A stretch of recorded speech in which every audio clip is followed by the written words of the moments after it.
It's not backwards. It's not backwards.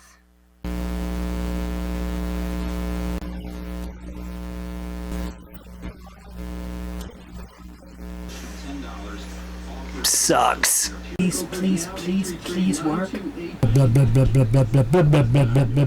I don't know. I'm cooking with gas now. Yeah! What's going on today? Woo! Goddamn chair.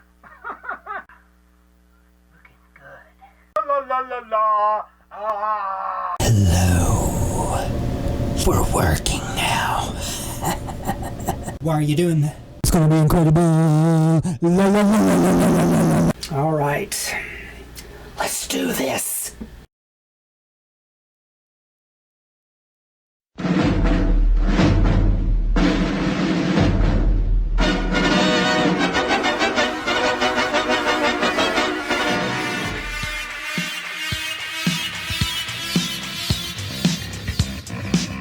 I don't know how to put this, but I'm kind of a big deal. Welcome to the Spilt Bean Manic Movie Reviews. Breaking down this business we call show.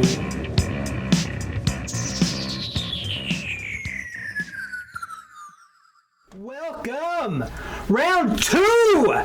Let's do this! Alright guys, welcome to my silly little show, The Spilt Bean, where I talk all things movies and craziness and am clearly not prepared for stuff. Anyway, alright, let's do this. Alright, this is the second episode, and you know me, I get kind of riled up. I get kind of manic about me some movies. So, let's begin with In the News. Is there anything worth talking about? Why, yes. Yes, there is. At first, I didn't think maybe that there'd be anything to talk about because there just wasn't, but there is. Yes, there is. There's always a rabbit hole for me to go down. Quiet Place 2 came out, and we're going to be chewing on that here in a little bit. Also, movies are back, man. This was awesome. Quiet Place 2 smashes pandemic-era records with $57 million, man. We're all going back. We're all going back to the movies, man. I personally love this. Again, later on in the episode, I'm really going to be breaking this down. But then also, another little thing, another little rabbit hole for me to go down. Amazon is apparently buying MGM for, what is it, $8 billion. And hopefully, and apparently they got like a lot of shows that they're going to add to their Prime Video. And the one that I am in particularly excited to see, The Handmaid's Tale. Absolutely, man. I am all about that. I have not caught episodes 4. I haven't, or season 4 and season 5. I saw the first 2, wanted to see the third, never got around to it. I'm sure it's absolutely amazing.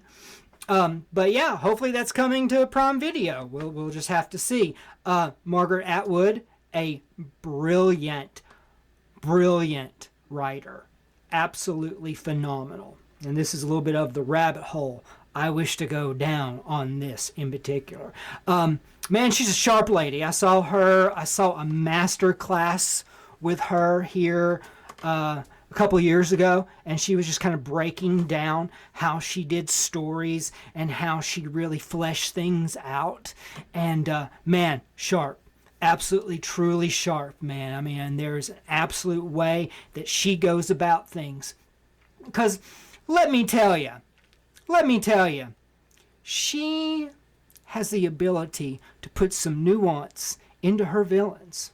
And the best way for me to really describe this and really kind of explore this little rabbit hole of mine is, oh look, there's Keegan.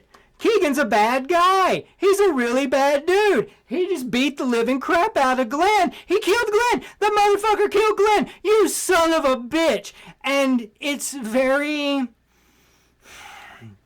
like Checkers, you know? It's this is a bad guy. He killed a good guy. I don't like him because he's a bad guy. And it's fine, and it gets the job done. And I do truly, truly, truly hate Keegan. He's a bad dude. But not like I hate this bitch. Not like I hate this bitch. Oh, no, no, no. No, no, no, no, no. Atwood has an amazing ability. See, you don't think, man, that maybe hypocrisy or unfairness or gossip is really something to get underneath your nerves. But it is. It is. And Atwood has this ability to just go in there and dial these villains in such a way. I hate you. I hate you. I hate you. I want you to have a bad day. I want you to stub your toe. I hope you get a cough. And I hope you get that horrible ear infection and where your joints pop when you open and close your mouth. Oh God. Ah, absolutely. But Keegan, you're bad. You're bad. Yeah, I get it. But she's fucking with weird, nuanced things. Weird things of unfairness. And weird things of hypocrisy that just, they're nuanced and they're subtle. And you don't really think that they're really pissing you off. Because you're so used to just a bad guy, just being a bad guy. But the flavoring, I can't stress it enough. It's just fantastic, man. The only downfall, from what I understand, is that they are past the books, that they've run out of her material, and now they're going to refer to writers. And they're going to just continue on with their series, and hopefully it will turn out okay, because I mean, in the past that has been a really good thing to do. When I don't know. I mean, I wish there was an example maybe of it where there was a show that was super fucking popular that had like a brilliant author to it who then got done with the source material, and then they replaced this author with some writers. I don't know. And maybe the writers just took it and then they just fizzled out. And they gave us maybe a crappy ending. I don't know. Maybe they spoiled the goodwill. It's just, I really don't have an example. But I just hope that maybe The Handmaid's Tale really doesn't go that route. So we shall see. We shall see. So, other news. Boom! Oh, got this done. Got the episode 1 in the can. And it had a horrible microphone, and I didn't have some of my cool stuff that we're going to do today. And it's really going to be awesome. So, but anyway, check it out. Don't expect much. The first version is always for the trash can, and then your second version, you're going to introduce other mistakes that you didn't quite in the first version. And we're not going to be even cooking with gas until episode maybe 7 or 8, but we'll see. I'll get a green screen. We'll do some slick animation. It'll be badass. So yeah, but anyway, episode 1 is up on the tube of you. So go check it out. Go check it out.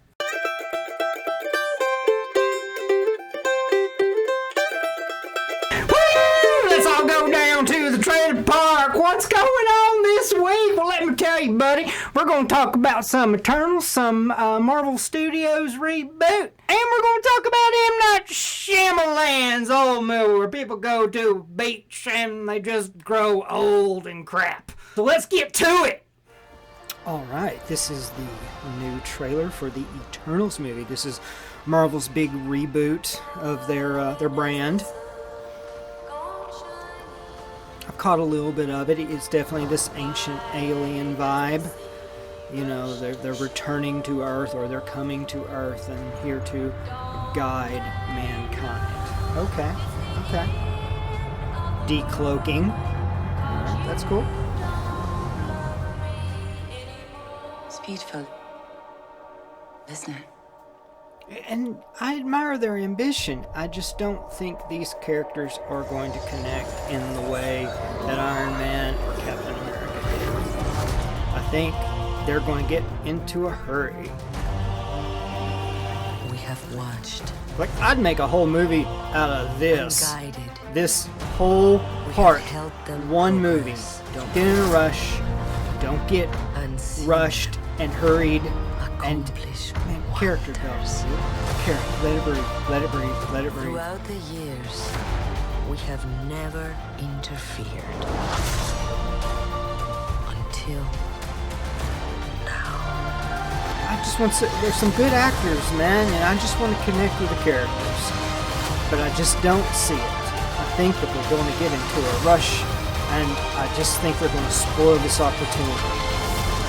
I just don't know how they can follow all the stuff they've done, even with Jon Snow. I don't see how they're going to make it work. I mean, I hope I'm wrong. I want to be wrong. But it looks pretty good. It looks promising. Absolutely.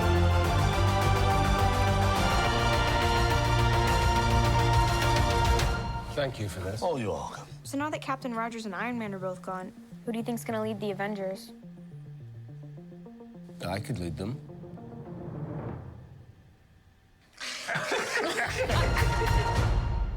Yeah, that's promising. Definitely looking forward to it. Yeah, so that was the Eternals. You know, I don't quite know if Marvel is going to be able to capture that magic.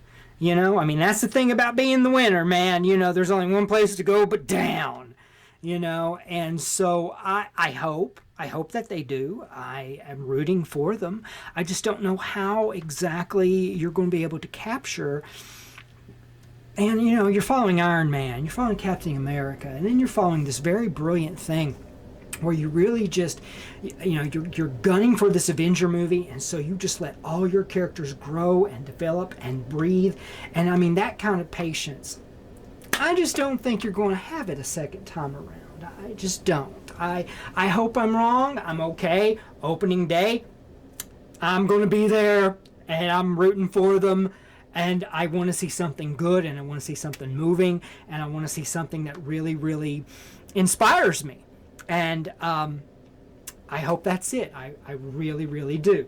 So, the next one will be old M. Night Shyamalan. Boy's a genius, man. I like M. Night. I've always liked M. Night. Yes, Last Airbender. I like M. Night. Yes, Village and Happening, and I don't care. I like him. I think he's clever. I think he's creative. I think he tries. And I think he wants to tell and craft a tale. I believe in him, and I think this movie is going to be phenomenal. But here, let's check it out. All right, this is M. Night Shyamalan's Old. Okay. We never leave each other. Some kids, Nothing some separates vacation. Are we there yet? You said 5 minutes. Technically, it's been more than 5 minutes. Let's just all start slowing down. All right, now I just want to make the point. They're walking onto the beach, okay? I get the premise of what's going on here, and that they are now in some other, I don't know, dimension. Some other people are there, you know? Everything looks normal, and then suddenly now, weirdness. Classic M. Night weirdness. Artifacts, man. Things that just should not be just strewn along a beach. So something's fucking up, man. And then lo and behold, here comes dead body. Okay. Yeah. What's going on, M. Night? What you doing, man? What happened to her mom? I don't know. Yeah. What's he up to? What's he doing, man? How quickly can that happen? 7 years. But she just died. Wait, where are the kids? Trent! Kara! Come here! Hey, have you seen my children? Mom? I'm right here. Hail King Payman! That's awesome. Now the kids are older. Everybody's aging. Oh my God, what are you doing, man? I mean, are you taking life force away from certain people, giving it to others? You know, where's it going? And then this is what I want to point out. They walk onto this beach. You know they've tried to leave. Why There's can't they something wrong with just this beach. walk away? Do they get lost? Do they black out? Is it like a maze and they can never find their way off this beach? What's keeping them there, man? I expect a very classic M. Night reversal, a little twist, something I'm quite not expecting. And man, you know what? I'm gonna give him an A for effort. It's irrelevant. I know he's going to try to do something new. I know he's going to try to do something cool, and I am just all kinds of on We board. never leave each other. Nothing separates us. We're connected to something bigger.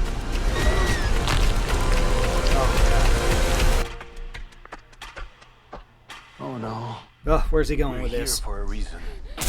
All about it.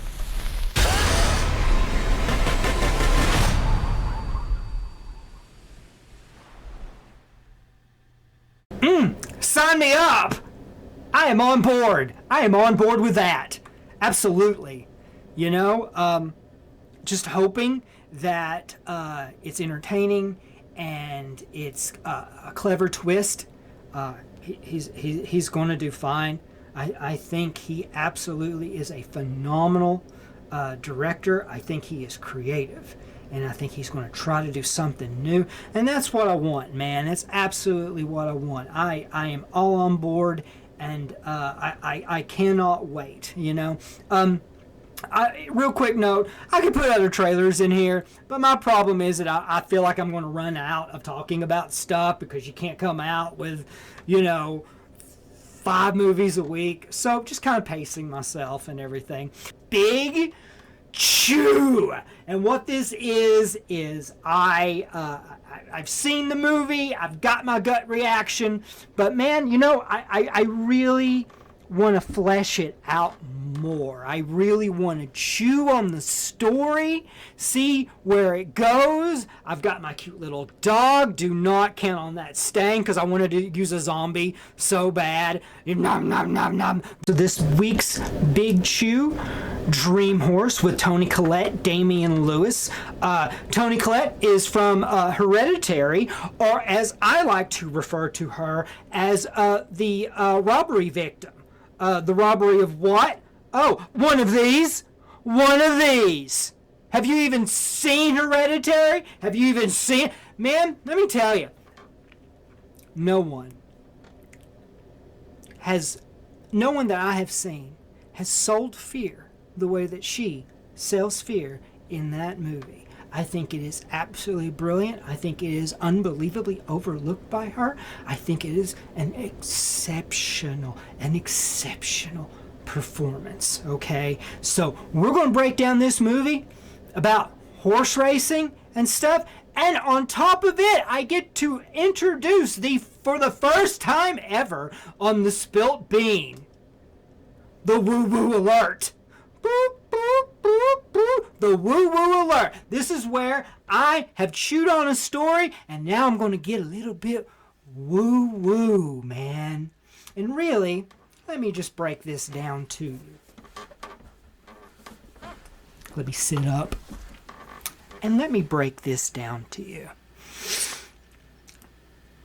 I love movies, and I love story. And if I really, really had to break this down for you on a level, on a real, very base level, as to how I experience them and how I really see them, it's far more like their sermons. Going to the movies is far more like a religious experience for me, really, than anything. Sure, I'll go get entertained, see some shit blown up, man, watch some violence and stuff, and maybe it'll be senseless, and maybe it'll involve dinosaurs. I don't fucking know. And that's fine. There's nothing wrong with it, man. But sometimes they take on a little bit more of a deeper tone. And I think it has something more to do that at the core of me, I do believe that God can communicate with us through our fiction in a way that he can't with our math and with our science. That's just a thing. And so sometimes I take on, these stories take on a different meaning for me, and I chew on them, and then they come out, and they're more like parables. You know, it's more like the fiction that God chooses to communicate. And he can't really tell me something blatantly, but he can give it to me in the form of a story. And in that story, it kind of bypasses me a little bit. It kind of gets deeper. I kind of connect with it in a little bit of a deeper way and stuff. And so this one had a good element to it, man. It really did. First off, it's dealing with a great actress who I think is phenomenal. And it also is based on a true story. And on top of it, it also is involving something I know shit about.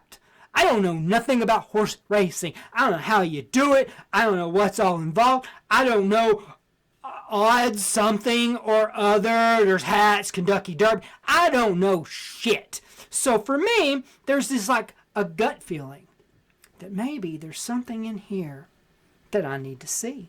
Maybe there's something in here that I need to kind of digest. There's a message. There's a woo-woo message involved, man. And there's a part in the story. She's just a common housewife kind of thing, kind of disenfranchised with her life and shit. And you know, through her whole life, you know, she had the thing about, you know, like raising farm animals, competing with animals, best in show type thing. It wasn't horse racing, but it was kind of similar. It was something from her past kind of speaking to her in the present, something she had always done, something that she was kind of meant for.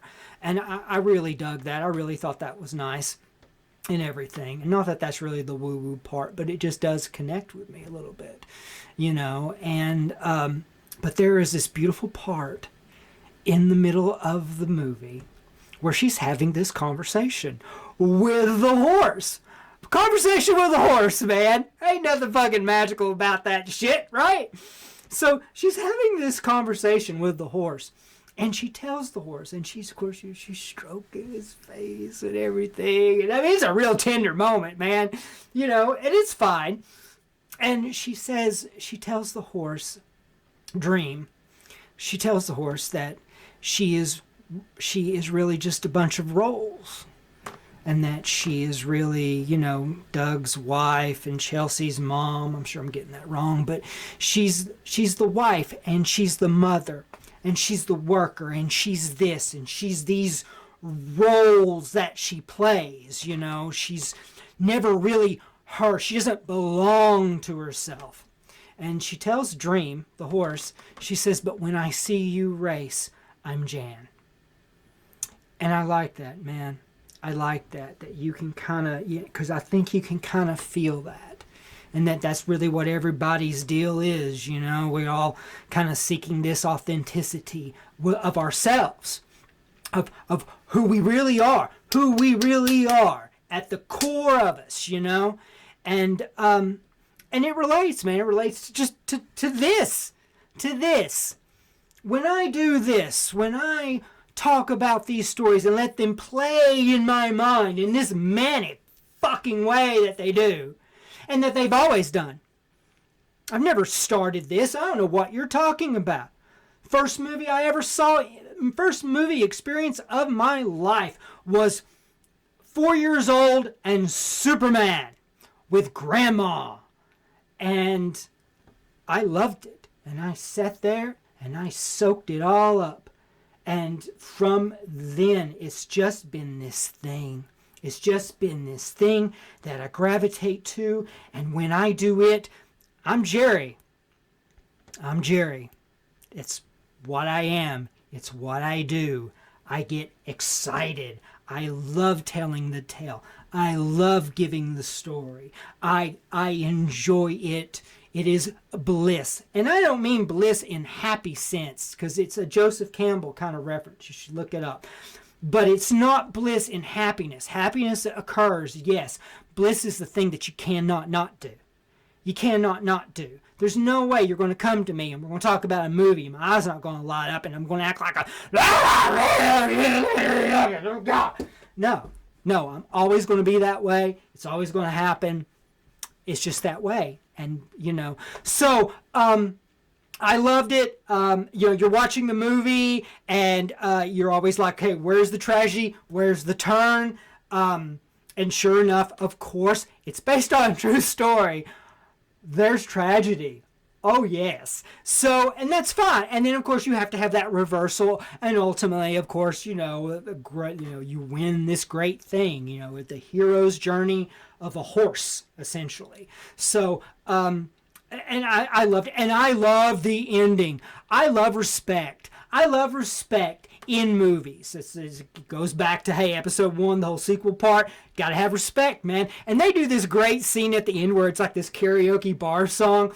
But then they put the actors with their counterparts, with the people they're portraying in the movie, and it's so fucking good, man. It's so fucking good. You get to see them, and you get to see the interaction, and I don't even know what the hell song they were singing. But again, it was really good. And when the horse wins, because of course the horse wins this great big race in the end. No big spoiler, I don't really think. But the joy is truly contagious. Again, I don't know nothing about horse racing. Not going to pick it up anytime soon. But, yeah, man, you feel it. It takes you over. It's conveyed well.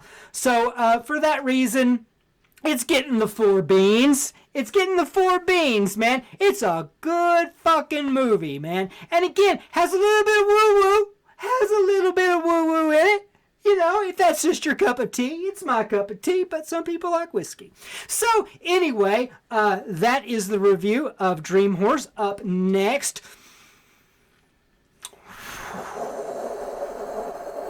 man, Quiet Place 2. Quiet Place 2, Quiet Place 2. Let me begin with a tale of a tragedy. And let me tell you what that tragedy is. The tragedy is that upon the planet Earth, in the realm of storytelling, this man, I want to be wrong. I want to be so wrong I look like a fucking idiot. I want to be epically fucking wrong. But that this man does not receive the recognition for what the fuck he's done, man. Oh, God almighty. It was so good. The directing of it was so good. I worry so much that he will not get the credit that he deserves, that I decided to create my own award show, and we're going to call it the Beanies. That's right, we're going to call it the Beanie Awards, okay? And this man is going as Best Director right now, and I don't know who is going to knock him off that pedestal. I've got zero idea as to who's going to knock him off the pedestal, okay? Because it is the brilliance, man, of how I'm not running anything. I kind of want to, but I'm really not, because it's just fucking epically and brilliant, and I'm probably going to go see it again just because it's that fucking exceptional. But at one part in the story, all our main players get separated. They all get separated. They all have to, through various things and whatnot. But our main characters really get separated one from another. You have daughter, you have son, you have mom. They all get separated, on their own little side quests, okay? But then he proceeds to do this thing where he's weaving. And he's weaving. And he breaks off from one story and he joins another story. And somehow they kind of relate and they tie back to the other story. And it's just absolutely fantastic, man. And because it's horror, it's a constant pressure. It's a constant turning the knob, man, turning it down. And it just works. It works. And it works in horror. Oh my God, it is brilliant, man. It is absolutely awesome, fucking exceptional. I cannot even begin to talk about how good of a fucking movie this was. This was brilliant. This was brilliant storytelling. This was beautiful takes and simplicity and letting things breathe. There's a part in it where Emily Blunt is walking and you can tell by what she's walking on, she's back home because they have sand on the ground and everything. So you know she's back in familiar territory. And then you see the bridge, and you know this is the bridge where she lost her son in the first one. And sure enough, she walks up on the memorial and she kneels down, and there's this touching moment where she doesn't really say anything, and she touches her hand, and then the shot changes and she's walking away, and the shot starts at the base of the cross and works its way up, and at the very top she had taken off her wedding band and laid it on that memorial. Fucking beautiful, man. Goddamn beautiful. You didn't waste it with a bunch of words. You just let it just be simple. And oh, I could just go on and on and on. But I do have a gripe. I do have a silly, stupid one gripe thing about The Quiet Place. It's stupid and dumb, and it should never change anything for anybody, whatever. But this is my one gripe. Okay? You see this girl? You see this deaf girl? Okay. If this was for real, she'd be dead. She would be dead. Super dead. Oh, no. She would be dead. Because you're deaf. You're deaf. You don't know you're making noise. You have no concept that you're making, that you bumped. Oh, God. You have no idea that you bumped into anything at all. You don't know you stepped on a bag of rice or dried leaves or anything. You're on your way to the kitchen and you're like, hey, oh, look, hey, Jesus, what you doing here? You're dead. You just didn't hear it coming. You had no idea. But hey, man,